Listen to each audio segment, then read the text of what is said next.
Tady jsem chtěla jenom ukázat, že tím, jak láká průmysl spotřebitele, tak obaly jsou čím dál tím atraktivnější a čím dál tím méně se rozezná vlastně, co je co.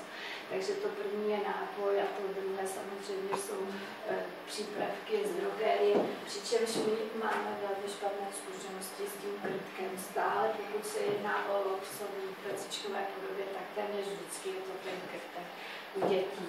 A nevím proč, protože tomu Millerovu krtku se moc nepodobá. Co se týče těch nehod, tak nás mrzí, že děti většinou ochutnají lovu, když to naopak dospělí mývají spíš nehody s těmi kyselinami. Takže prognóza postižení louvem je samozřejmě horší. Jinak, co se týče první pomoci, tak dát napít, ale nemá to být nějaké extrémní množství, nemá se pumpovat ten dotyčný tekutinami. Nemá to přesáhnout asi tak 4 litrů vody. A jenom tolik, kolik jako je ochoten polknout, protože některé dítě už polikat nemůže. A hodí se mléko, čaj nebo voda.